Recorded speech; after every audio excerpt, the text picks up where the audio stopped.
सर्वप्रथम यहाँहरू सबै घरदेश तथा परदेशमा रहनुभएका चिर अपरिचित मंगोल प्रेमी लोकतन्त्रवादी सम्पूर्ण दाजुभाइ तथा दिदीबहिनीहरूमा जय मंगोलको न्यानो अभिवादन टक्राउन चाहन्छु।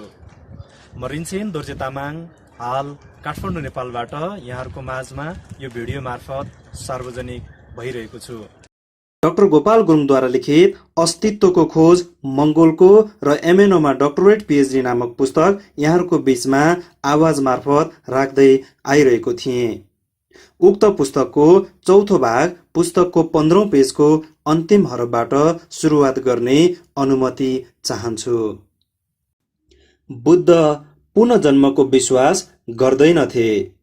मैले भाषण गरेको 17 वर्षपछि र उक्त कुरा सम्पादकीयमा लेखेको 13 वर्षपछि थारूहरू मंगोल र बुद्धिस्ट भएको पुस्तिका बोकेर केही थारूहरू म कहाँ आए। मगरहरूको थर 1317 फेला परेको छ।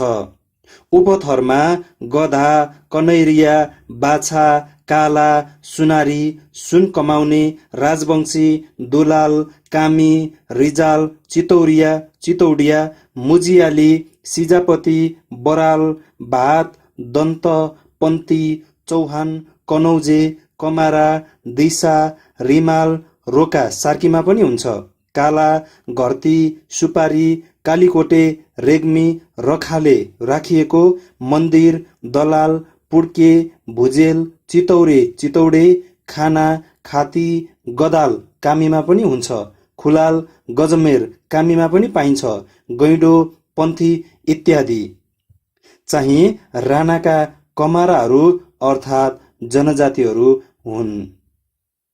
यी उपथरहरू आले, राणा, थापा, पुन सबै मूलवासी मंगोलमा पाइन्छ। यी जनजाति अथवा कमारा जातिका मालिक राणाहरूको बिल्लीबाट भएपछि मूलवासी मगरहरूको खेताला गोठाला भएर जीविकोपार्जन गरेर बस्न परेपछि मालिक मगरहरूको थरमा आफ्नो थरलाई उपथर बनाई गाँसेर भन्न थाले र आज यो रूपमा देखा पर्यो। हिन्दू आर्यलाई शरण दिने मूलवासी मंगोलहरूमा पहिलो मगर थिए। त्यसै कारण तिनीहरूलाई हिन्दू आर्यहरूले पहिलो शिकार बनाए, शरणको मरण गरे, थोत्रो बनाए। जसरी काठमाडौँका हिन्दू मल्ल राजाले यहाँका मूलवासी नेवारलाई अर्थात् लडाईँ होइन अथवा युद्ध नचाहने यसबाट पनि नेवारहरू बुद्धमार्गी थिए भनेर स्पष्ट हुन्छ। वर्तमान नेपालको 2224 राज्यहरू सबै नै पहिला जुम्लाको रेखदेखमा थियो। कर तिर्नु पर्दा जुम्लालाई तिर्थे। यी सबै राज्यलाई गोर्खा राज्य अन्तर्गत गराउने बहादुर शाह थिए। नेपालमा विडम्बनाको कुरा के छ भने अमेरिका र ब्रिटिसलाई साम्राज्यवादी, भारतलाई विस्तारवादी भन्ने र देख्नेहरूले पृथ्वीनारायण शाहलाई एकताको प्रतीक देख्छन्, किनकि त्यहाँ एकातिर डर छ भने अर्कोतिर स्वार्थ। त्यस्तै हिजोसम्म पञ्चायत व्यवस्थालाई एकतन्त्रीय, अधिनायकवादी, तानाशाही, अप्रजातान्त्रिक, मानव अधिकार नभएको भनेर कुर्लने यी निम्न स्तरीय, निम्न स्वार्थ बोकेका नेताहरूले आज पञ्चायत व्यवस्था र पञ्चहरूलाई पनि प्रजातान्त्रिक र प्रजातन्त्रवादी देख्न थाले। राणा शासनलाई जहानिया, एकतन्त्रीय, निरङ्कुश देख्ने स्वार्थीहरूले राजा शासनलाई जहानिया देख्दैनन्, किनकि राणाको ठाउँमा तिनीहरू पुग्छन्। 1951 को राजनैतिक परिवर्तन भनेको जहानिया राणा शासकहरूको हातबाट शक्ति खोसिएर जहानिया शासकहरूमा शासन हस्तान्तरण भएको मात्र हो। यहाँ त आमूल परिवर्तन चाहिएको छ। बहुदललाई प्रजातन्त्र भनिने हो भने पञ्चायत व्यवस्था त एक दलीय थियो। प्रजातन्त्र दिवसमा कसरी पञ्चायत व्यवस्था पनि जोडिन्छ? बहुदल त 1951 देखि 1960 सम्म 10 वर्ष र 1990 देखि 2001 सम्म 11 वर्ष गरेर 21 वर्ष मात्र गनिनु र भनिनु पर्थ्यो। के राजालाई खुसी तुल्याउन एकदलीय अप्रजातान्त्रिक तानाशाही व्यवस्थालाई पनि प्रजातन्त्र भनिएको हो? यो सत्यतालाई चेतनशील नेपालवासीले निर्भीकतापूर्वक बुझ्न सक्नु पर्दछ, व्यक्त गर्ने आँट गर्नु पर्छ। एवं क्रममा साम्राज्यवादी हिन्दू आर्यहरूको हातमा नेपालको राजनैतिक र आर्थिक बागडोर पुगेपछि नेपालमा बुद्ध धर्मलाई निर्मूल पारेर हिन्दूवाद अर्थात् वर्णाश्रमीहरूबाट अपनाइएको वर्णभेदी नीतिलाई तीव्र पारियो। यो नीति लागू गर्ने क्रममा मान्छेको मानसिकता र विचारलाई मोड्नुको निम्ति रामायण, महाभारत, गीता, वेद, गायत्री मन्त्र, 18 पुराण लेखाइए। यी सबै बुद्ध दर्शनमाथि आक्रमण गर्ने हेतुले लेखिएका काल्पनिक काव्यहरू हुन्। यस्ता काव्य महाकाव्यहरूबाट वर्णभेदी हिन्दू आर्यहरूले वर्णभेद अपनाउने नीति सिके। तर हाम्रा पुर्खाहरूले यसै षड्यन्त्रको जालोमा परि हिन्दू आर्यहरूलाई देव देवीको रूपमा ढोग्न र पूजा गर्न सिके। वर्णभेदी अफ्रिकामा रङ्गभेद नीति अन्तर्गत आर्य रामको हातबाट हिन्दूहरूको निम्ति शूद्र सम्मुख मारिए। रावण, बाली जस्ता वीर पुरुष छल कपटद्वारा मारिए। मूलवासीहरूलाई शिक्षाबाट विकासबाट वञ्चित गरिए। राजनैतिक शक्ति हातमा परेपछि मारेर नै सखा पार्ने नीति र योजना बनाइए। यो क्रम आज पनि जारी छ। यसै कारण राजनैतिक रूपले चेतनशील नभएको मान्छे पशु र हनुमान हो। भारतीय मूलवासी मंगोल र नेपालका मूलवासी मंगोलहरूप्रति भेदभाव बढाउने र राक्षस भनेर प्रस्तुत गरी आफ्नै समुदायबाट अलग गराउने कूटनैतिक चाललाई जताततै फैलाउने हत्या गर्ने काम भयो। एकलव्यले द्रोणाचार्यको धनुवाड सिकाउने स्कुलमा भर्ना पाएन, किनकि उसको सकल नै मंगोलको देखियो। यहाँ मलाई एकजना सिक्किमे शिक्षा मन्त्रीको सम्झना आउँछ। उसले शिक्षकहरूलाई नियुक्ति पत्र दिँदा बाहुन छेत्रीलाई अलग्गै राखेर गुरु मन्त्र दिँदै भनेको थियो, मतवालीहरू फर्स्ट हुने खालको भए पास मात्र गराउनु, पास मात्र हुने योग्यताको भए फेल गराउनु र हामी बाहुन छेत्रीका छोराछोरी पास हुने मध्येबाट फर्स्ट गराउनु र फेल भएकालाई पास गराउनु। यो गुरु मन्त्र नेपालबाट निकासा भएको हो।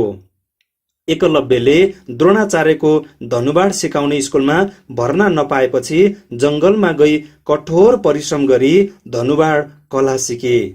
पछि ऊ यति निपुण भयो कि द्रोणाचार्यको कुकुरको मुख नै काँडले भरेर भुक्न नसक्ने बनाइदियो। वर्णाश्रमी द्रोणाचार्यले के माग्यो थाहा छ? एकलव्यले धनुको ताँदोमा काड समात्ने बुढी औँला। एकलव्यले सोच विचारै नगरी आफ्नो बुढी औँला काटेर दियो। यो विचारै नगरी बाहुन छेत्रीको हतियार बन्ने संस्कार आज पनि मूलवासी मंगोलमा जीवित नै छ। 50 वर्षमा चीन यति अघि बढ्नुको कारण त्यहाँका मूलवासी हानहरूको हातमा राष्ट्रको राजनैतिक शक्ति पुग्नु हो। कम्युनिस्ट शासन मात्र भएर होइन, तर यतिकै समयमा नेपालको यो दुर्गति हुनुको कारण हो यो मुलुक साम्राज्यवादीहरूकै हातमा पुग नपुग 400 वर्षदेखि खन्जिनु।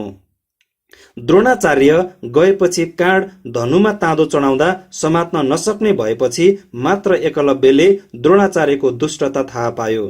तर गर्ने के? आज पनि हामी मंगोलको स्वभाव ठीक त्यस्तै छ जस्तो एकलव्यको थियो। भारतकै मूलवासी मंगोल थिए बुद्धमार्गी रावण पनि। रावणलाई राक्षसको रूपमा प्रस्तुत गरिदियो। हामी आफ्नै वंशजलाई आज राक्षस भन्छौं, किनकि शिक्षा दीक्षा नै साम्राज्यवादी हिन्दूकरण गराइयो। त्यसैको अनुकरण हो प्रहलाद भक्ति र उसका बाबु हिरण्यकशिपु पनि।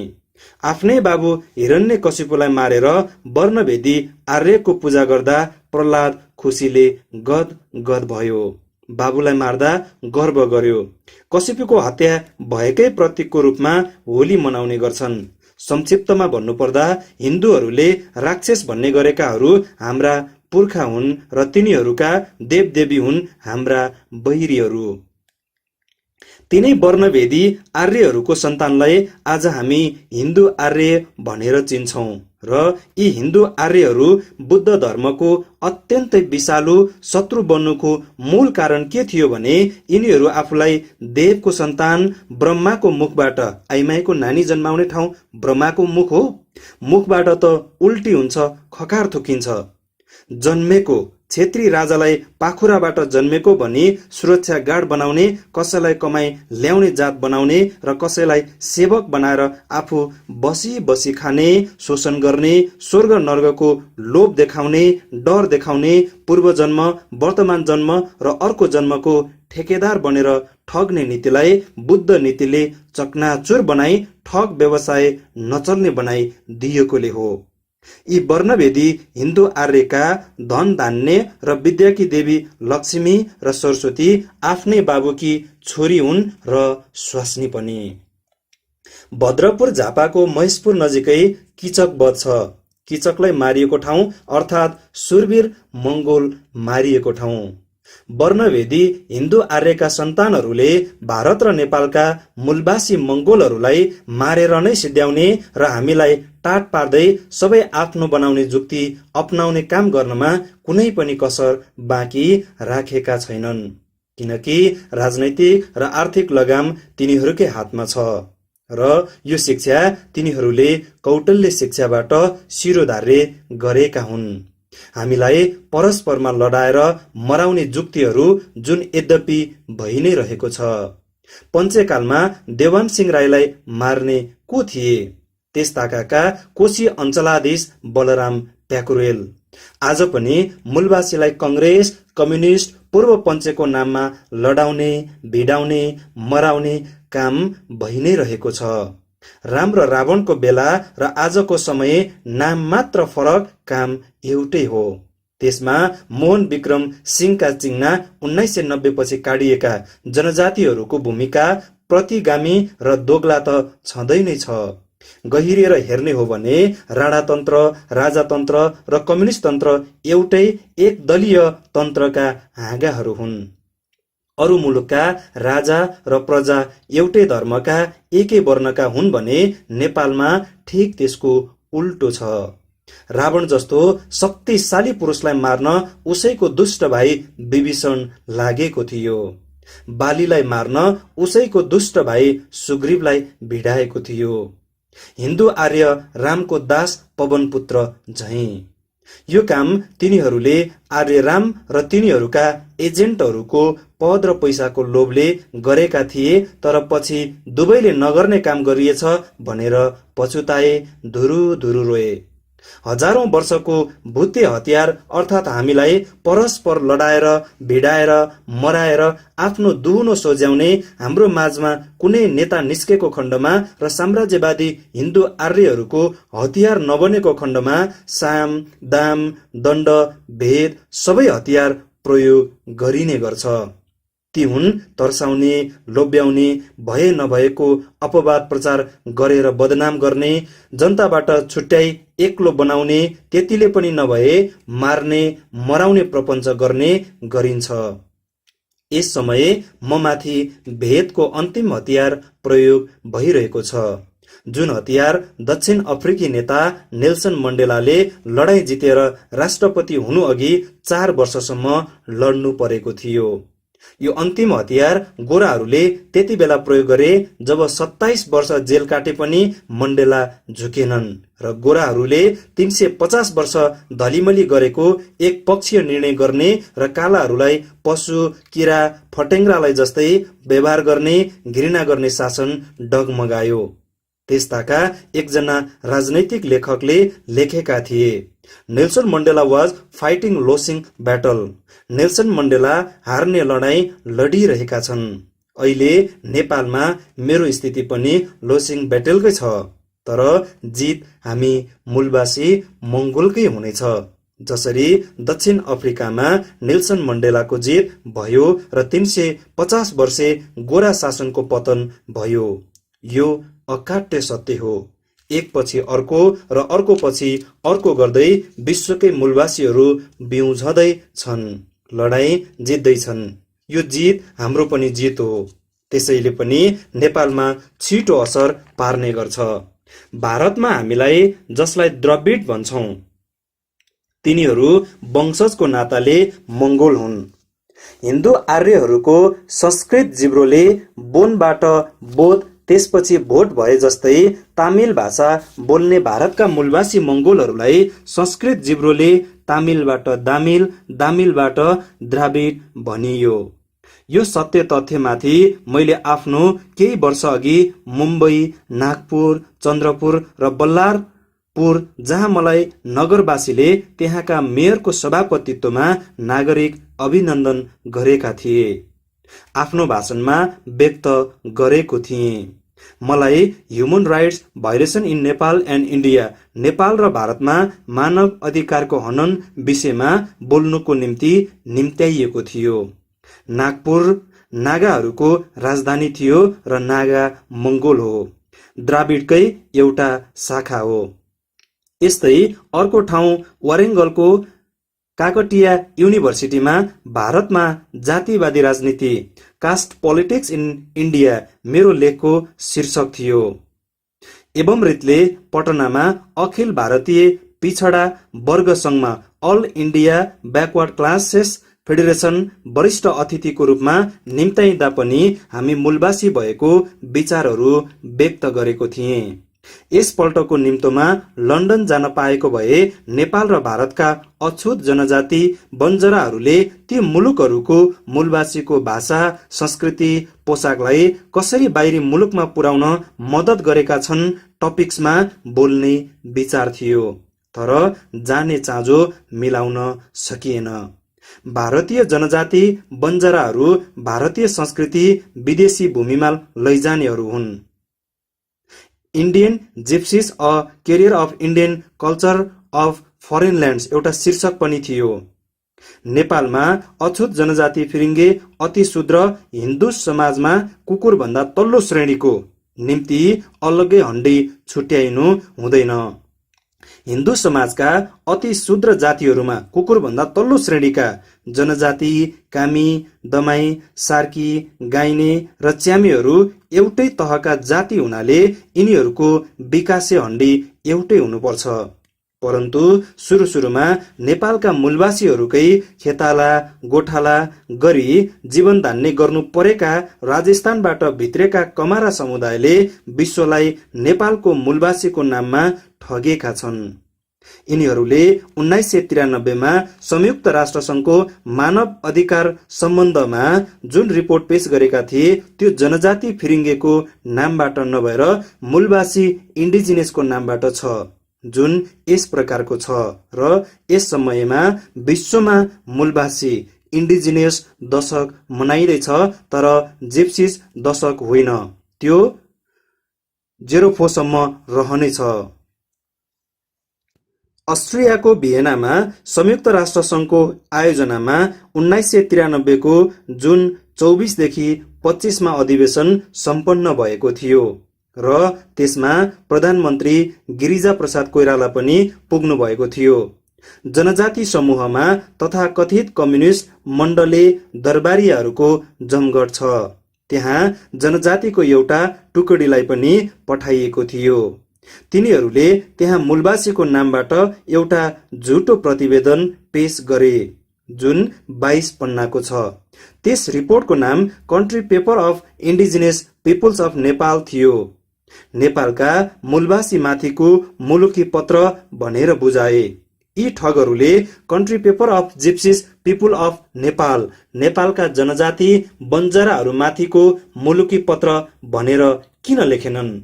यो तयार गर्ने समूहले पनि जनजाति बन्जरा नभनेर मूलवासीकै नाम राखेको थियो, जसको नाम थियो the national committee for the international year 1993 for the old indigenous peoples of Nepal. विश्व वर्ष 1993 को निम्ति नेपालका मूलवासीहरूको राष्ट्रिय समिति नाममा बुझाइएको थियो। किन नेपालका जनजाति बन्जारा भनेनन्? किनकि अन्तर्राष्ट्रिय मूलवासी दशकको घोषणा संयुक्त राष्ट्र संघबाट गरिएको छ। यसबाट पैसा आउँछ। त्यसैकारण जनजातिहरूले मूलवासीको नाममा नचाउने, गाउने, बेला बखत अधिवेशन गराउने काम गर्छन्। यो ठगी व्यापार हो, किनकि अन्तर्राष्ट्रिय क्षेत्रलाई मूलवासी इन्डिजिनस भनेर ढाँटिरहेका छन्। यस कामको निम्ति 30 जनाको कमिटी छ र केही दरबारियाहरू अदृश्य रहने गर्छन्। यस कमिटीमा रामानन्द प्रसाद सिंह, सीताराम र परशुराम तामाङ, हर्क गुरुङ, भिक्षु सुदर्शन, हरिवंश किराँत, हर्षबहादुर बुढामगर, मैतलाल गुरुङ गोताने, पद्मरत्न तुलाधार, पागल सिंह मेचे, त्रिरत्न साक्य, सुरेश आले पनि छन्। हाल भद्रा जनजाति घले र डाक्टर कृष्ण जनजाति भट्टचन, एकजना दरबारिया र अर्को तथाकथित कम्युनिस्ट डटेर लागेका छन्। अब मूलवासी मंगोलहरूले पनि परस्पर विवाहबारी चलाउने क्रान्तिकारी अभियान थाल्नु आवश्यक छ, जसले एक अर्कालाई नजिक्याउँछ। कतिपयको चासोको विषय के छ भने बाहुन क्षेत्रीको संख्या यति औधी कसरी देखिन्छ? यसको कारण हो यिनीहरूले प्रहरी, सेना, प्रशासन, अदालत, टिभी, रेडियो, अरू सञ्चार माध्यमहरूमा सबै ठाउँमा एक पछि अर्को र अर्को पछि अर्को गर्दै आधिपत्य जमाइरहेका छन्। यसबाहेक एउटै मानिसको नाममा भोटर लिस्टमा 2-4 जिल्ला र गाउँमा पनि हुन्छन्। कतिपय सिक्किमे, दार्जिलिङे, देहारदुने मात्र होइन, कुमाउ र गढवाली बाहुनहरूको नाम पनि नेपालमा समावेश छ। अर्कोतिर हाम्रो मंगोलको संख्या घटाउँदै लगिएको छ र सबैलाई हिन्दू लेखिदिने गरिएको छ। यसमा प्रमुख भूमिका भारतको रासस अर्थात् राष्ट्रिय स्वयंसेवक संघ र नेपालको विश्व हिन्दू महासंघले खेलेको छ। यसपटक भारतीय हिन्दू राससले एउटा घतलाग्दो पुस्तक वितरण गरेको छ। त्यसमा भएको मानचित्रमा नेपाल भारतमा गाभिएको छ। हुन त नेपालको इतिहासमा नै पनि नेपाल भारतवर्षको सबैभन्दा रमणीय ठाउँ हो भनेर लेखिएको छ, तर एउटा साधारण कलाकारको विरोधमा यतिको ठुलो काण्ड मचाएर राष्ट्रवादिता देखाउनेहरूले राससको विरोधमा यतिको ठुलो विरोध गर्ने आँट किन गर्न सकेनन् त? फिल्मी कलाकार र बीबीसीको मात्र विरोध किन?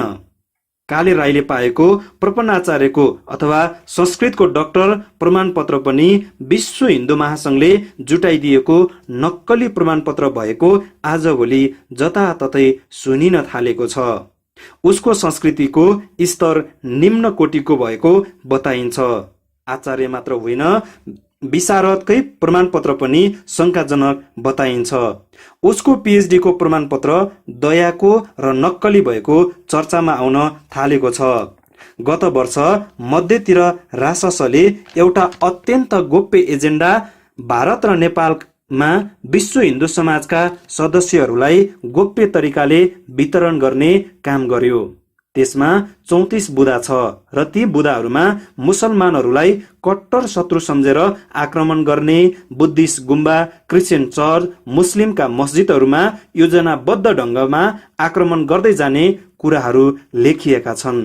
अस्त्र शस्त्र प्रशस्त मात्रामा जम्मा गर्दै जाने र दलितहरूको हत्या गर्दै जाने सल्लाह पनि दिइएको छ। अहिन्दूहरू र दलितहरू बाहुन क्षेत्रीको निम्ति खतरा भएको सल्लाह दिने काम पनि भएको छ।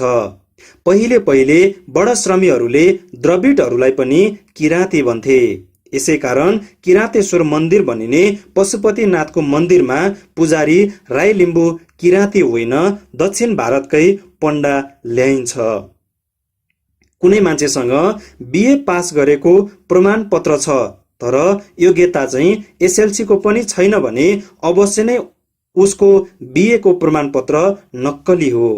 नेपालको तराई भेगमा मात्र होइन, उच्च पदमा आसन जमाएकाहरूसँग पनि भारतबाट किनेर ल्याएका र फेल नहुने जाँचमा बसेर ल्याएका प्रमाणपत्र प्रशस्त पाइन्छ। केही दिन अघि मात्र नक्कली प्रमाणपत्रमा काम गर्नेको संख्या 35,000 भएको बताइएको छ। पञ्चायतकालमा एकजना बाहुन मन्त्रीको छोरो आइएको जाँचमा बस्न फारम भर्यो। पछि उसले भारतको एक ठाउँबाट आइएससी को राम्रो डिभिजनको मार्कसिट ल्याएर डाक्टर पढ्न गयो। एकजना बाहुन गोठालोको छोरोले जेनतेन प्रकारले एसएलसी पास गर्यो। अनुहारकै नाताले र थरको सम्बन्धले ऊ स्वस्थसँग सम्बन्धित ठाउँमा कर्मचारी हुन पुग्यो। पछि डाक्टर बन्यो। एकजना खरदारले एकजना शिक्षा मन्त्रीलाई चुनावमा सघाएको साइनोको कारणले गर्दा अर्कै एकजना कलाकारको नामको निम्तोमा मन्त्रीले जापान घुम्न पठाइदिए। ताइवानी नागरिक समूहलाई नेपाली नागरिक बनाइदिनेहरू यो मुलुकको मन्त्री प्रधानमन्त्री बन्छन् भने नागरिकता लिने चाहिँ पक्राउ परेर जेल जानुपर्ने हुन्छ। यो मुलुकमा भर्खरै तराईमा नागरिकता लिनेले नेपाललाई कसरी फिजी र सिक्किम बनाउँछ। भारतीय नागरिकले नेपालको नागरिकता लियो रे, तर भारतमा नै पनि त लाखौं लाख नेपालीले नागरिकता लिएका छन् नि। अर्को कुरा, नेपालकै राजा राणा छेत्रीहरू बाहुनहरू पनि त हिजो आएका भारतीय हुन् नि। आज पनि कतिपय बाहुनहरूको नागरिकता र सम्बन्धित व्यक्तिहरू कुमाऊ र गढवालमा छन्। केही महिना अघि मुम्बईमा पासपोर्टको निम्ति पक्राउ पर्ने केही नेपाली भनिनेहरू यही हाँसका हुन्। नेपालमा त अराष्ट्रिय तत्त्व सबभन्दा बेसी राष्ट्रवादी भाषण छाड्दछन्, उपदेश दिने गर्छन्। आफूहरू मात्र राष्ट्रवादी, अरू सबै अराष्ट्रवादी भएको दाबी गर्छन्। वास्तवमा अराष्ट्रवादी तिनीहरू नै छन्। भ्रष्टाचारी, तस्करी, घुसखोरीहरू सबैभन्दा बेसी राष्ट्रियताको कुरा गर्छन्। यहाँ त राष्ट्रवादीहरू अराष्ट्रवादी, अराष्ट्र तत्त्वहरू राष्ट्रवादी। मूलवासीहरू प्रवासी, आप्रवासी, आदिवासी, ठेट नेपालवासी, मूलवासी। ठगी मुद्दामा जेल सजाय पनि भोगेको ठग बाहुन भानुभक्तको नाममा जताततै चोक, बाटोघाटोहरू वेदव्यासको नाममा गुफा र घाटहरू बनाएर बृहत रूपमा हिन्दुत्वको नारा दिनेहरू राष्ट्रवादी हुन् कि अराष्ट्रवादी? भोलि आप्रवासी, मूलवासी, मूलवासी जनजाति बनाइने विषालु भूमिका खेलिँदैछ। यहाँ पाटन ढोकाबाट प्रकाशित हिमालको सेप्टेम्बर अक्टोबर 1995 5मा अङ्ग्रेजी भोटे, लाप्चे र नेपालीको पहिचानको तस्बिर छापेको थियो। नेपालीको तस्बिरमा गुन्यू चोली सिन्दुर पोतेमा सजिएकी एउटी बाहुनीको तस्बिर थियो। हिमाल पत्रिकाका सम्पादक राममणि दीक्षितका नाति हुन्। राममणि आदि, जसले जङ्गली, स्वाठे, तिग्रे, पर्वते, पाखे, खर्पने, ढोकेको देश हो नेपाल, भगवान राखिदेऊ यो यसै गरी यी सभ्य भए हामी बाहुन छेत्रीको सिरीखुरी कहाँ जाला, मन्त्री मण्डल जोड्दा मतवाली, मूलवासी मङ्गोल कबै नहुनु, बाहुन छेत्री लिएर जोड्नु भनेर भलो कुराको नमुना पुस्तकमा उपदेश दिएका थिए। बाजेले यो देश बाहुन छेत्रीको नभएर खर्पने, स्वाठेको भएको सुझाव व्यक्त गरेका थिए भने नातिले यो नेपाल बाहुनको मात्र हो भन्ने आशयको तस्बिर छापियो। वास्तवमा बाहिरी जनतालाई यो देश नेपाल हिन्दू आर्यको हो भनेर पहिचान गराइएको छ र प्राय नै बाहिरी मुलुकहरूले नेपाली भनेपछि हिन्दू आर्यलाई नै चिन्ने गर्छन्। हामी मूलवासी मङ्गोललाई त नेपालमा बस्ने भनेर जान्दछन्। त्यही पनि आजभोलि त जनजाति, फिरिङ्गे, जिप्सीको अभियानले झुकिने गर्छन्। यिनीहरू सबै नै जनजाति बन्जारा हुन् कि भनेर। त्यसबाहेक पैसाको लोभमा पढन्ते मूर्खहरूलाई आदिवासी बनाउने लेखहरू लेखाइरहेका छन्। यसको दूरगामी परिणाम मूलवासीहरूमा अत्यन्त खतरनाक बन्ने पक्का छ। त्यसैकारण संयुक्त राष्ट्रसङ्घले विश्वको मूलवासीमा इन्डिजिनियस नेपाललाई नलिएर भारतलाई मात्रै लिएको हो कि? जनजातिहरू अर्थात् फिरिङ्गेहरू तिनीहरूका मालिकले जुन तरिकाले ताली बजाउँछन् त्यही प्रकारले डान्स गर्छन्। अब आएर तिनीहरूले नेसनालिटिज लेख्न थालेका छन्। तर पनि नेपालका मूलवासी मङ्गोलको घैँटोमा घाम चाहिँ लागेन। हिन्दू शूद्र भनेर टुप्पीको लठारो राखी तालु चिन्डे बनाउँदा टाउको थापिदियो।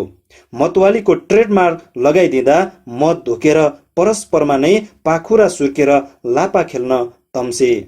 अब आएर मुठ्ठीभर चितौडिया बन्जरा फिरिङ्गेहरूलाई अघि सारी फिरिङ्गे बनाउने र बनाउने अभियान थाल्दा पनि कुकुरलाई हड्डीको भाग जस्तै पैसा दिएको खण्डमा जनजाति शब्दप्रति घृणा होइन थुक निल्ने भएका छन्। पद्मसुन्दर लावतीले पद र पैसाकै लोभमा समस्त लिम्बूलाई शूद्र बनाए। दिलमान सिंह थापा मगरले मगरहरूलाई। बाहुन छेत्री सही अर्थमा भारतीय हुन्, नेपाली होइनन्। नागरिकताको नाताले मात्रै नेपाली। नेपाल बाहिर भारतमा बसोबास गर्ने बाहुन छेत्री भारतीय हुन्, तर कतिपय ठाउँमा जस्तै दार्जिलिङ, भोटाङ, सिक्किम, कालेबुङमा मात्र नभएर असमको विभिन्न भेग, बाक्सु, देहरादुनतिर पनि नेपालीको नाममा कुनै न कुनै रूपमा नेपालका मूलवासी मङ्गोलहरू परम्परादेखि नै ठगिनेमा परिसकेका छन्। हाम्रो बालककालदेखि नै बाबुबाजेले बाहुनलाई जदौ गर्दै खुट्टा ढोगिदिएको र छेत्रीलाई स्यालुट ठोकेको देखेर पनि हुन सक्छ। हाम्रो मान्छेको मानसिकता बिग्रेर ढोगिदिने र सलाम ठोक्ने मात्र भएको छ। भारतमा ठकुरीलाई मात्र क्याप्टन पद दिनु, अरूलाई हवलदार, सुबेदार भन्दा माथि नदिनु भनेर भारत सरकारलाई पत्र लेख्ने नेपालकै बाहुन छेत्री हो। पश्चिम नेपालका ठकुरीहरूलाई हजुर भनेर सलाम ठोक्नै पर्ने नियम बसाउने पनि नेपालका यिनै बाहुन छेत्री हो। सिक्किममा बाहुनहरू 8000 जति मात्र छन्, तर पनि पवन चामलिङले आफू मात्र बाहुनको खुट्टा ढोक्दैनन्। भोटे लाप्चेलाई पनि बाहुनको खुट्टा ढोक्नै पर्ने परम्परा बसाएको छ। जुत्ता सिउन बसेको सार्कीले ओहोर दोहोर गरेको मान्छेको अथवा आफूतिर लम्केको मान्छेको खुट्टा र जुत्ता हेर्ने गर्छ।